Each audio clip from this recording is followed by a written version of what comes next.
हमारा समृद्ध भारत दुनिया को यह बताता है कि वृक्ष है तो यह कल है। अब यह कहने का समय नहीं है कि वृक्ष है तो कल है, क्योंकि जब कल ही नहीं रहेगा तो कल का क्या होगा। हमारा देश जब समृद्ध होगा तब हमारे देश में पर्याप्त मात्रा में जंगल होंगे। हमारी भारतीय संस्कृति हमें यह बताती है कि प्रकृति हमारी माँ है और उस माँ की रक्षा यह समृद्ध भारत करेगा।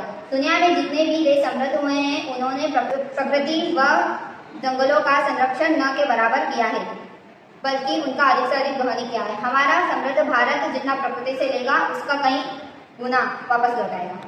2024 के आंकड़ों के अनुसार भारत में कुल 1,46,195 किलोमीटर नेशनल हाईवे है। यदि इतने नेशनल हाईवे के दोनों तरफ 200 मीटर के दायरे में अनिवार्य रूप से पेड़ लगा दिए जाए तो दोनों तरफ 200 मीटर अर्थात कुल 400 मीटर चौड़ा तो 58,478 वर्ग किलोमीटर का एक नया जंगल तैयार होगा, जो हिमाचल प्रदेश से भी बड़ा और केरल का दुगना होगा।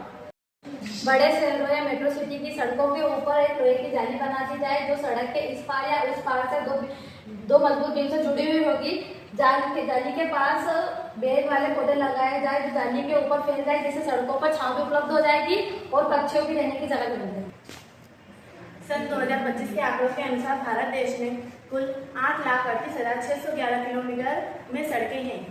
यदि दोनों तरफ 50 मीटर के दायरे में पेड़ लगा दिए जाए अर्थात कुल 100 मीटर के दायरे में पेड़ लगा दिए जाए तो 83,861 वर्ग किलोमीटर का जंगल तैयार हो जाएगा।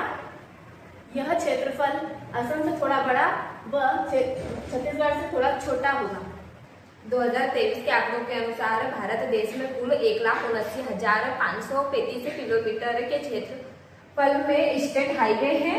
यदि हम इतने क्षेत्रफल के स्टेट हाईवे के दोनों ओर 100 मीटर के दायरे में अनिवार्य रूप से पेड़ लगा दें तो 200 मीटर का एक नया क्षेत्र तैयार हो जाएगा, जिसका कुल क्षेत्रफल 35,960 वर्ग किलोमीटर होगा, जो कि पंजाब राज्य से बड़ा तथा ओडिशा राज्य का 1/4 होगा।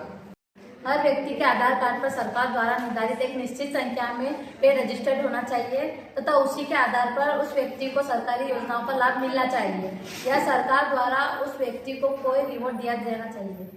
यदि कोई व्यक्ति, कंपनी या संस्था सरकार द्वारा निर्धारित एक निश्चित संख्या में वृक्षारोपण करे तो उस व्यक्ति, संस्था या कंपनी को सरकार द्वारा टैक्स पर छूट दी जानी चाहिए। नदी नहर के दोनों तरफ, तालाब और झील के चारों तरफ 50 से 100 मीटर के दायरे में वृक्षारोपण अनिवार्य रूप से कराया जाना चाहिए। यदि नदी नहर के आसपास की जमीन सरकार की है तो सरकार की जिम्मेदारी है कि वहां पर अनिवार्य रूप से वृक्षारोपण कराया जाए। यदि नदी नहर के आसपास की जमीन किसान संस्था या किसी व्यक्ति की है तो सरकार की जिम्मेदारी है कि वहाँ उक्त व्यक्ति या किसान को आदेश दे कि वहाँ अनिवार्य रूप से वृक्षारोपण कराया जाए। किसान ऐसी भूमि पर वृक्षारोपण से पेड़ लगा सकते हैं या फलदार वृक्षों का बगीचा तैयार कर सकते हैं, जिससे किसान को आर्थिक रूप से मदद मिले।